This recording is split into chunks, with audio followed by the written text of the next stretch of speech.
First question, please, Tom. Just bear with me, 2 secs. Here we are. First question, please, Tom Deason. Hi, Mitch. How are you going? Well bowled. How do you reflect on that middle session and Australia's performance with the bowlers and just your thoughts on what was going through your head with that hat-trick ball? Pretty decent session, I'd say. Yeah, I think obviously over the last couple of days, we knew the pitch would deteriorate to some degree, and I'm not sure we thought it might happen that quickly. But I think credit to the whole bowling attack and certainly the fielders as well to apply ourselves the way we did and come away with the results today. Really sets up a good final 2 days. So in terms of the bowling throughout today, yeah, it was fantastic. It was a couple of sessions for us. In terms of the hat-trick ball, it was another one missed, I guess. And it appeared like there was a little bit more reverse swing here than Rawalpindi. Why do you think that might have been the case? And you guys could extract that a bit better today. It was both teams have extracted it. It's a much more abrasive wicket. Obviously, we've seen the footholds there as well, so it's going to encourage spin bowling and some demons come the next 2 days. The wicket's certainly more abrasive. There's a few more cracks. Even whilst I was out there batting yesterday and they took the third new ball, there was a massive chunk out of it after 2 overs. So it just shows how abrasive the wicket is, and I think that's obviously played a huge part in achieving reverse swing. I think you just look at that square as well. It's so dry and bare. You've got obviously the practice wickets, but then you've got sort of 2, 3, 4 wickets either side of the main wicket, which is pretty much just dried mud and really abrasive. Whereas you go to Rawalpindi and it was green grass on the square. So I think they've all played a factor. Obviously, it's warmer and dry here as well. But both teams have been able to achieve that reverse swing. And I think the way our batters applied themselves the first 2 days, full credit to them to set a massive total and put us in the box seat. Nick, please. Thanks, Brian. Mitch, well bowled today. Did Pat consult you at all before making the decision not to enforce the follow-on? Did he speak to you about whether or not how you were feeling and whether fatigue played a part in that decision? No, I had no discussions about that. It's I don't know who had discussions. It was pretty set in his ways, and I think it's probably come back to how things happened today, and still 2 full days, and sort of I guess you don't really want to bat last on this wicket. So I know we've got a healthy lead, no doubt. I think you look at test matches gone by when we've played Pakistan in the UAE and other test matches in the subcontinent, you don't see too many of the home side enforce the follow-on. So I think the way we went about it today has given us that opportunity to explore all those options, and that's the one that Pat and the Branch Trust have gone with. Mel Farrell, please. Thanks, Mergers. Hey, Mitch. Just wondering when you think the last time was either in Australia or away that you were able to extract that much reverse and that early in the game? And I have got a follow-up on if that's okay. That's a good question. Certainly not on the wickets through the summer. I think there's been a couple of times in probably in that previous Indian series.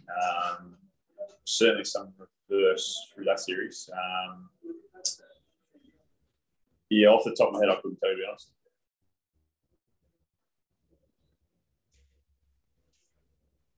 And again, Mel?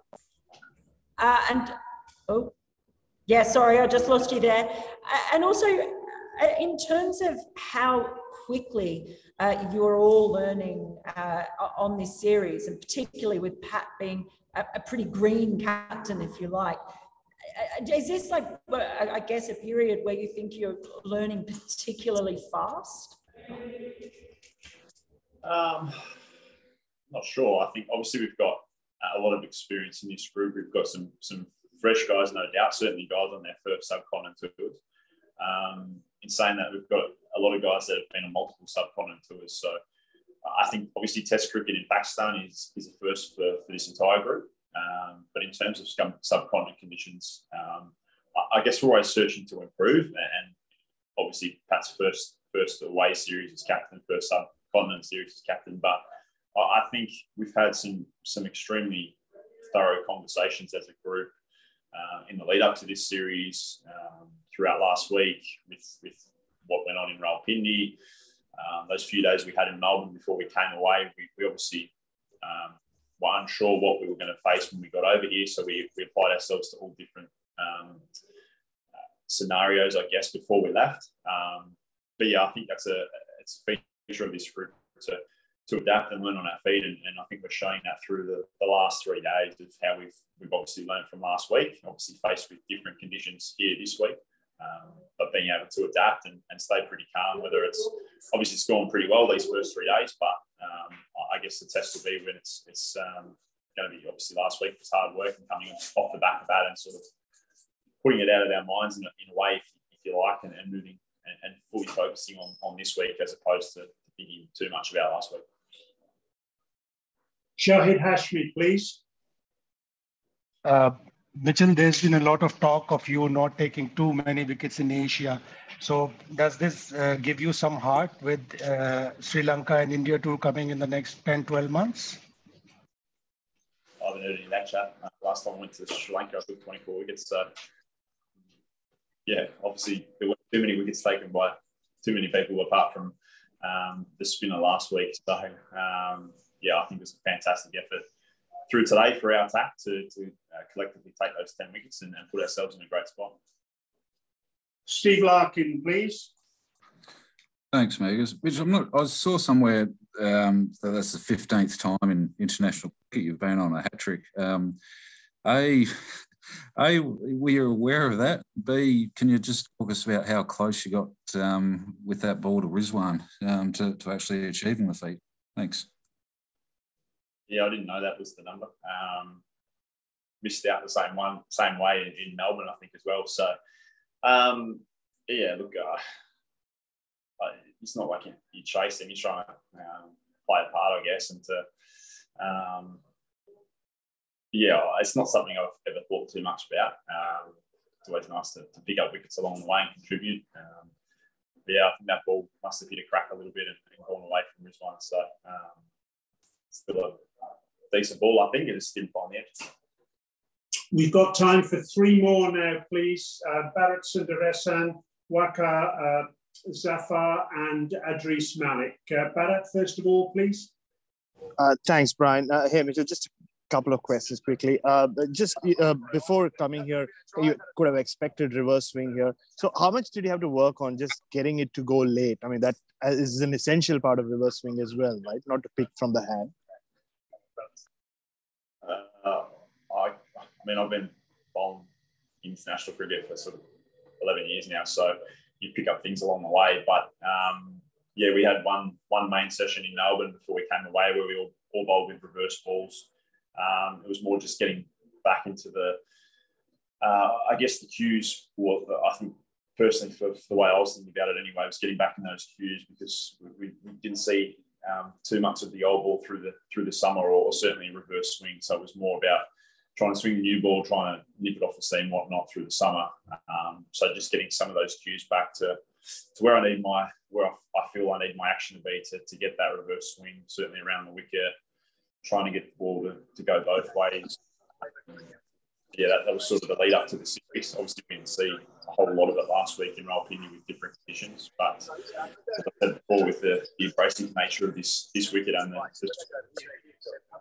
obviously played a huge part in our innings, but we saw how productive the Pakistani team were to get that reverse swing through the first 2 days. It was now our turn to obviously get it to go reverse and then to make the most of it with the ball in hand.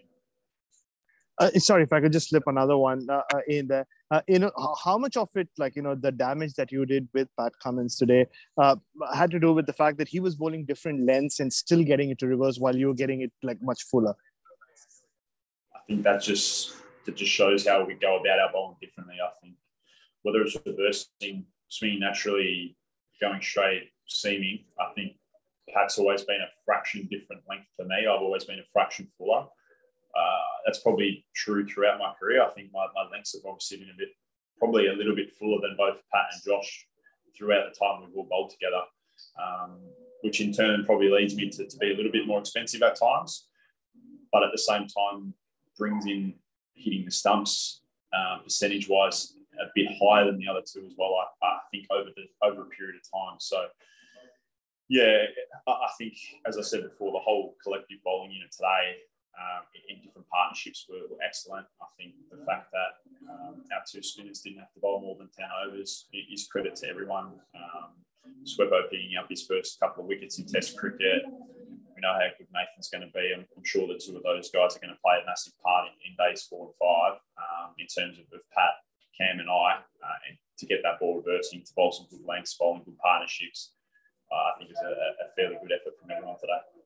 2 quick questions now, please, because the bus is waiting for us. Waqar Zafar, please.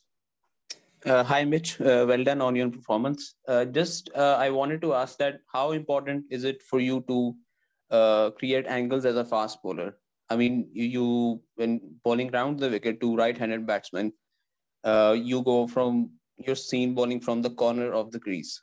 Just talk me through that a bit. Thanks. Yeah, I guess it's just the way I've naturally lined myself up. I think I'm fairly close to the stumps when I bowl over the wicket, and that just naturally translates when I come around the wicket. So I've never really been away from that mark around the wicket. I've never been closer to the stumps or whatnot. It's just the way that my approach to the crease gets me into that position, and then to try and generate that reverse swing or that angle as the left armour. Obviously, a point of difference to Pat and Cam in this game. Likewise, with over the wicket, it doesn't change too much when I'm trying to use the crease. It's probably just little subtle changes. Just finally now, please, Adris Malik. Thank you, Brian. Mitchell, after a fantastic day and a number of patches on the wicket, how much you are confident to finish this match on a 4th day? And if you have some words for the curator of National Stadium, please. Where's the green grass?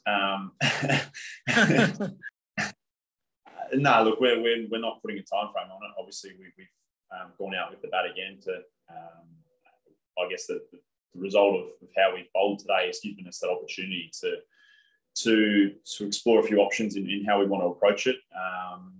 Yeah, by no means are we thinking too far ahead. All we've done is given ourselves a really good opportunity to I guess, dictate the game in any number of options we want to take. So there's still 2 days. There's still going to be 10 wickets we need to take. You don't get any extra points for finishing the game early. So, yeah, look, we want to keep going about our business the way we have for the first 3 days. It's been really, really impressive how we've gone about it with the bat, obviously, in the first 2 days, and then today as a group with the ball. So, yeah, I'm sure that the guys will sit back tonight and have a think and come tomorrow with a really clear plan, and we'll go ahead and do our best to try and win this test match. Thank you very much, everyone. Take care.